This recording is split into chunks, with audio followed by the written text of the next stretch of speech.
commanded by Satan to visit Earth and destroy the kingdom of Christ.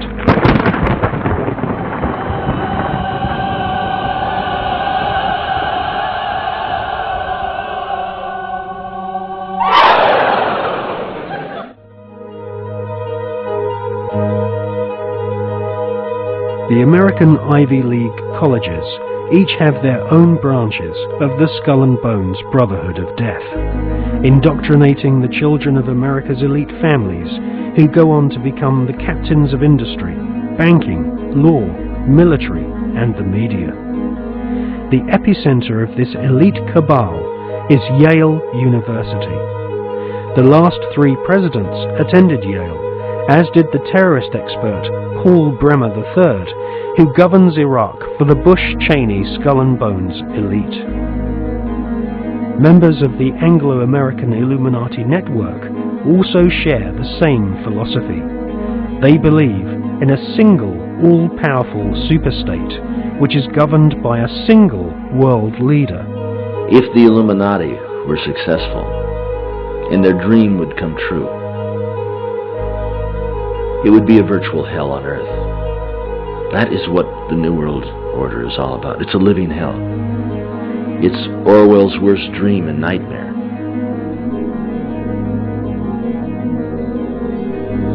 Well, to understand the philosophy of the Skull and Bones Society, you have to understand the philosophy of 18th and 19th century Germany with people such as Hegel. Now, the dialectic system, the dialectical political system, was not devised by Karl Marx. It was actually developed by Hegel, Fichte, and also contributed to by Kant. These German philosophers believed that you could create change in society by conflict. And this could be, for example, political conflict, the conflict between left and right. From this conflict, a new political system would come about, and this would be a synthesis of the 2 views. Now, that sounds pretty innocent, but in actual fact, the dialectical system is used in military combat as well. And Hegel's plan, which is being actually carried out right now, is to create conflict, to create wars. And through the creation of wars, several things happen. First of all, the companies which manufacture the missiles, the guns, the bullets, the uniforms, and all of the paraphernalia to do with warfare, all make huge profits. Secondly, there is a culling of the male population. Since the 1950s, we've had several reports from think tanks that feed information into the European Union, the British government, and also the American government, which are recommending depopulation. And there is several plans which we believe have been put in motion right now. And obviously war is one way of depopulating the planet. Now, in addition to creating false conflict and engineered wars, the Hegelian philosophical system, which is being followed by the Skull and Bones Society at Yale and also the group at All Souls College at Oxford University, the Hegelian system also requires complete and utter obedience from everyone in society. The idea of freedom, freedom of thought, freedom of the individual to choose what they want to do with their lives doesn't come into play at all under this German Hegelian system.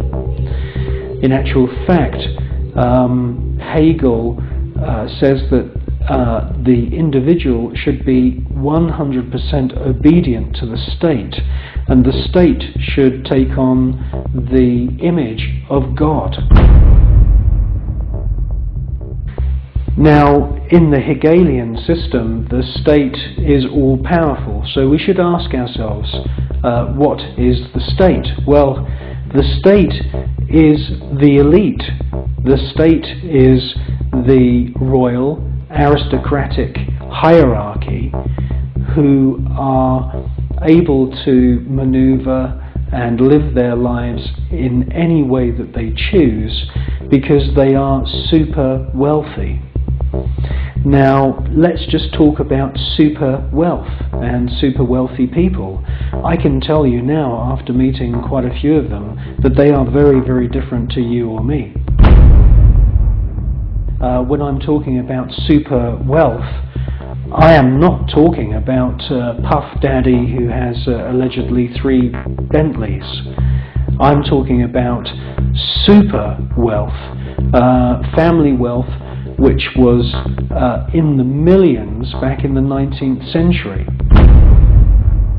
Now, when we look at this hierarchy of aristocrats and royal families around the world, we can see that they are the state.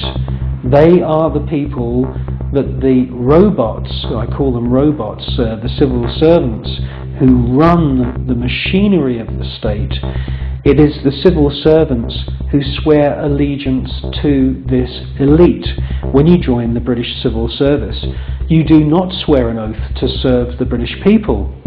You swear an oath to serve the monarch. It's the same when you become a spy.